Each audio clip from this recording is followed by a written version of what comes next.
Hey everybody, James from Deadlock here, and today we're going to be talking about the Stardom Korakuen Hall show that happened on February 8th, 2020. This show was supposed to be main evented by Mayu Iwatani and Sairi, but Sairi ended up getting the flu, so they had to replace her, and they got a pretty damn good replacement. They got Takumi Iroha. If you don't know who Takumi Iroha is, or you are confused about the Sairi thing, we'll be talking about that later as we get to the main event. If you're a fan of Joshi Pro Wrest and you like what I do here, and maybe you would like to hear me talk about more than just Stardom Korakuens, I do run a Joshi Pro Wrest podcast called Big Fight Feel. You can find that on Apple, Spotify, or wherever else you can get a podcast, or on DEADLOCKPW.com where it's hosted because it's part of the Deadlock Radio Network, or you can just head to BigFightFeelJoshi.com. Now let's get into this Stardom Korakuen show where we kick it off with the first match, Leo Onozaki versus Itsuki Hoshino. Itsuki Hoshino is one of the newest rookies in Stardom.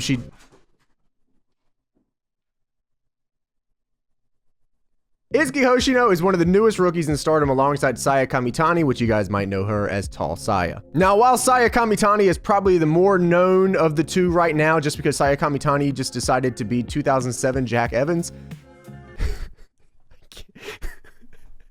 I literally just came up with that out of nowhere. Itsuki Hoshino is still really, really good. Oh, this is going to be a good review. Itsuki ended up picking up her very first singles W here against Leo Onozaki, even getting out of the Leo Clutch Kai. The Leo Clutch Kai is the move that Leo Onozaki used in her very first singles W against Hina back in the summer of last year. Sadly, Leo Onozaki has also announced that she is going to be retiring from in-ring competition. This hit me like a sack of bricks, to be completely honest. I think it's because I didn't expect it at all. Leo is like absolutely one of my favorites, and she's been there since I started watching Stardom, and it's weird to think that she's retiring. I don't know if it's really, it has sunk in. It's just, I don't want it to be real. It's weird because as Stardom's growing and things are getting, I mean, the shows have been really good recently and the roster's probably the best it's been. I can't help but have a sort of sour feeling as I watch a lot of the people that I came up with watching Stardom retire. Hazuki, Kagetsu, Leo Onozaki. And while a lot of people probably wouldn't put Leo in the same group as Kagetsu and Hazuki, it's just, I do. Because she's just been there forever. I mean, I feel like I've been rooting for Leo like the entire time I watched Stardom, so it's just weird. Honestly, I wish I could be at the show she's retiring at, but it happened literally out of nowhere, so there's like no way I can get there. I would have liked to say, you know, goodbye and thank you, but that's just not gonna happen. So I guess I mean I'll just say it here. Thank you, Leo, so much for wrestling. I'm very appreciative that we got to watch you, and I hope that whatever you end up doing afterwards is a success, or whatever that you want it to be. Now we had a segment in between match 1 and match 2, and it was the Fire Pro Wrestling DLC announcement. So it seems that the Stardom DLC for Fire Pro Wrestling World has done pretty damn good. Spike Chunsoft has announced 11 new Stardom wrestlers that are going to be in the upcoming Stardom DLC. We have Julia, Death Yamasan, Konami, Saya Ida, Tam Nakano, Saki Kashima, Bea Priestley, Azumi, Natsuko Tora, Natsu Sumire, and Saya Kamitani. You know, it's kind of funny because 2K always gets hit with the garbage, you know what I mean? Like they come out with these characters and they're automatically outdated, and now Spike Chunsoft gets that same 2K special treatment, as most of these characters are just straight up outdated. They don't have the right attires, or they're in entirely different groups, but a lot's been changing here since Bushiroad acquired Stardom, so I mean, they can't really plan for that. Sometimes it does just truly be like that. And I mean, we can just wait for Sunny615 or Nuke Butt, and you know, they're really talented and we'll get something cool. So the next match was Saya Squared versus Layla Hirsch and Death Yamasan versus Rina and Hina versus Zoe Sky and Jamie Hayter versus Starlight Kid and Tam Nakano.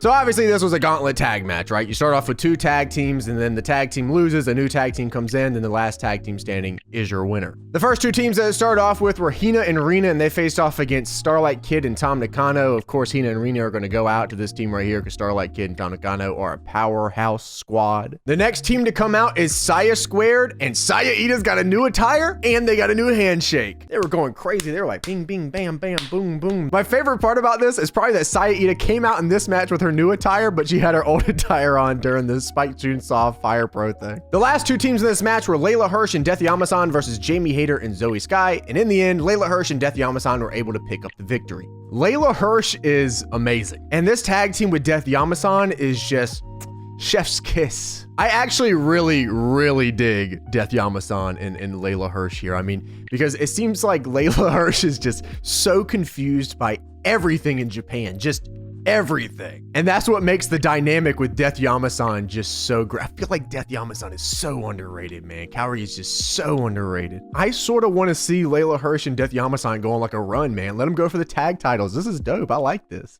Match number 3 on this card was Oedo Tai versus Tokyo Cyber Squad, which saw Natsu Sumire, Natsuko Tora, and Saki Kashima face off against Jungo Kiona, Konami, and Hana Kimura. So this match was a number 1 contenders match for the artist title, which is kind of crazy in itself. I feel like that doesn't happen too often. I feel like the artist title just kind of like someone's like, hey, I want to face you. Honestly, I feel like that's what happens with a lot of the titles. They're just like, hey, I've won a couple of matches and I feel like I could beat your ass. Or in this show's case, Saki just shows up and says, hey, and then Mayu laughs at her. So, I mean, whatever. But there's some big stuff going on in this match. Oedo Tai has changed their entire look. They got a new theme song. They got new clothes. They got new everything. Natsuko looks like Yoshiko. I don't know what's happening over here, but it's going crazy. Saki's got a trash can or something. Natsuko's got a hat. It's going crazy. You could draw so many parallels between Oedo Tai and My Chemical Romance. This is like Oedo Tai transferring from 3 Cheers for Sweet Revenge to the Black Parade, dude. This is crazy. So Hana spent most of this match just laughing at Saki. She's been calling her weak. She's a little weakling, and it's showing in this match that Saki is trying to hit Hana and it's just doing no damage. But in the end, the zombie of Stardom prevails as she grabs Konami and gets her in the revival and ends up getting a pin over Konami and winning the match for Oedo Tai, making them the number 1 contenders for the Artist Championships. Hana is obviously not very happy about Konami getting pinned by Saki. Thinking about it now though, Konami has sort of been eating pins for a hot minute now. I think mostly it's probably because they're positioning Kiona to get her big title match against Mayu Iwatani in Nagoya, which is happening. That's a thing that's happening. And it's in Nagoya, so she's probably gonna lose. But oh my God, if she wins. Oh my God, if she wins. But that's for that time, and this is now. We'll get to Kiona and Mayu when we get to Kiona and Mayu. And really, I felt like this was just a match. I don't feel like it ever got out of first gear. Don't get me wrong. It just felt like a Shinkiba tag match, to be honest. It wasn't bad or anything. It just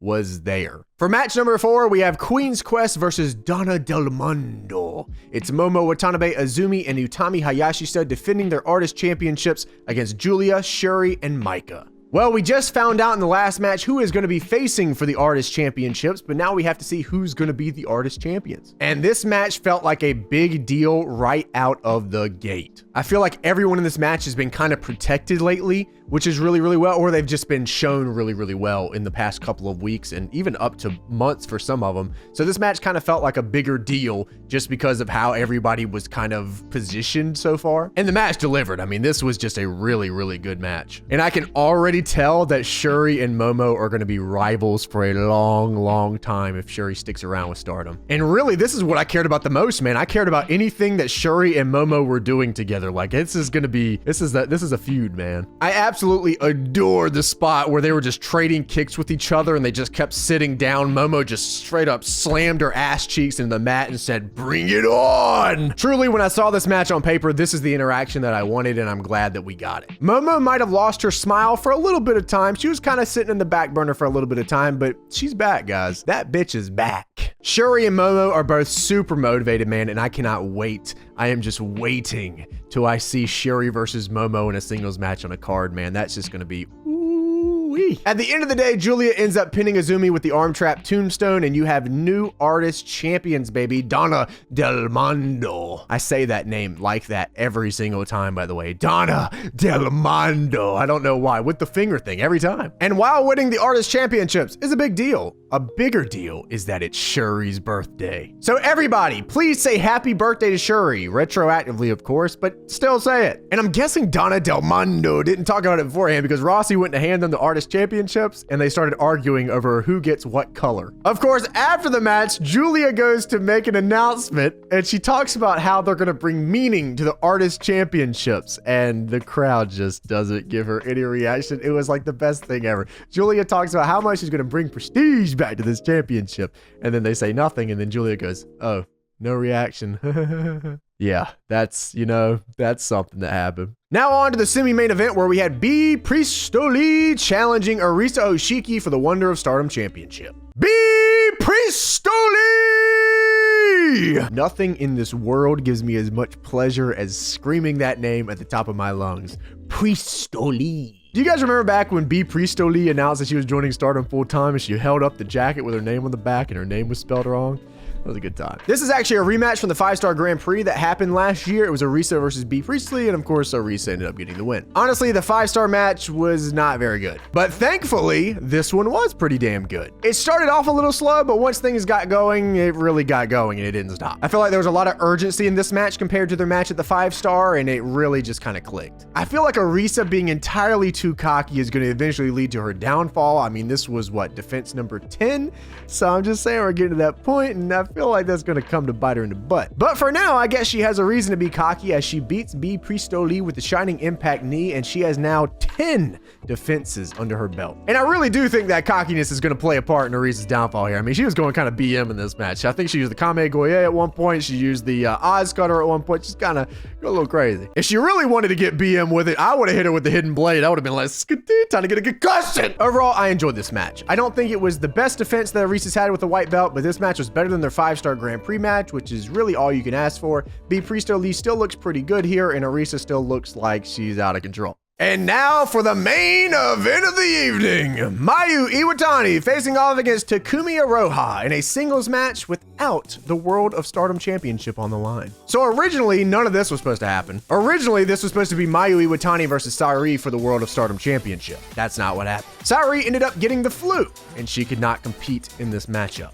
So out of nowhere, Chigusa Nagayo and Takumi Iroha and the rest of Marvelous said, "What's going on, Stardom?" Literally out of nowhere, we get Mayu Iwatani training with Chigusa. She actually ended up teaching Mayu the running 3, which set the stage perfectly for this match as Takumi ends up being jealous of Mayu for being taken under the wing of Chigusa just like that.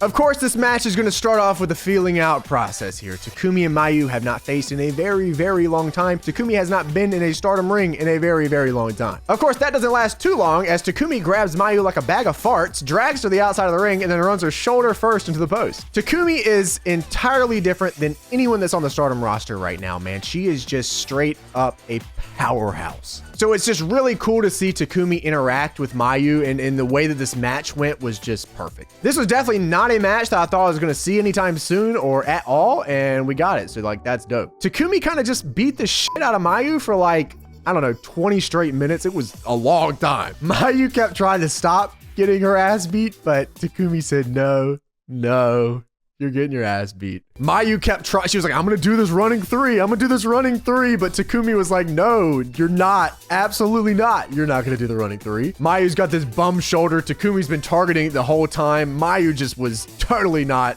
there for this one. This match was awesome. I didn't think it was one I'd be seeing, but I'm glad that we did. Mayu works really, really well when she's underneath, and like Takumi really played on top well. And once again, Oedo Tai comes out to cause some ruckus at Korakuen Hall. I feel like this has kind of been Stardom's go-to recently, is Oedo Tai causing some ruckus. Saki Kashima comes out and she challenges Mayu Iwatani for the red belt, and Mayu just doesn't even entertain that idea. She's just like, absolutely not. So Oedo Tai attacks her again, which leads to Takumi helping out Mayu, which means we might get some sort of tag. I mean, Takumi could be in there for a good bit of time. I'm not sure what their plans are with Mayu and Takumi, but they definitely set up something. And I can't believe Mayu didn't just give Saki the match. Saki was out there in bread toes, man. Jordan 1s. It's like Mayu's favorite shoes. You think she'd be out there like, oh yeah, absolutely. And at the end of the show, we got Takumi ended up doing the Stardom outro, which is really, really cool. And it was just really dope to see her there. Now it's time to break down the show overall. We're going to give it an overall show grade, and we're going to talk about the match ratings for all the matches. As you guys know, I rate things a little different. We're going to be talking about the recommended, highly recommended, and must-see matches from this show, and then we're going to give the show an overall grade. Now for recommended, I had 2 matches. I had Arisa Hoshiki versus Bea Priestley,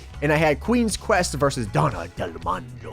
Like I said, Hoshiki versus Priestley was a good match. It wasn't anything too great, but it was good. And seeing Shuri and Momo interact in that tag team match was really, really cool. I don't have any highly recommended for the show, but I do have one must-see. Mayu Iwatani versus Takumi Iroha. I'm not even sure how you wouldn't set this as must-see unless you really didn't like Mayu playing underneath, which I could guess maybe you would knock it down a little bit for that, but I think that's where Mayu kind of excels, is underneath like that. She did fantastic here. This match was great. It was a match that, you know, it was a dream match, I guess is the way you could put it, or, you know, like I said, must see. It was a match that you're not going to get very often. It's one you want to go out of your way to watch, and I feel like they both really just delivered. Now for the overall show grade, I gave this one a recommended. I couldn't go highly or must see. I don't think this was as strong as the Korakuen from January, but it had some good matches, trickled into a bunch of just there matches, if that makes sense. And it really hit that recommended once we got to the main event. Once I saw Mayu and Takumi go at it, I was like, yeah, okay, I can go recommend it on this shit. Thank you guys so much for watching this. I hope that you guys did enjoy. Remember to subscribe to the Deadlock YouTube channel. If you guys want to hear more Joshi Pro Wrestling talk from me, you can head over to bigfightfieldjoshi.com or just look on deadlockpw.com, as it is part of the Deadlock Radio Network. Leave a thumbs up, all that YouTube stuff. And I will check you guys out next time when Stardom comes back with another Korakuen. Thank you guys. See ya.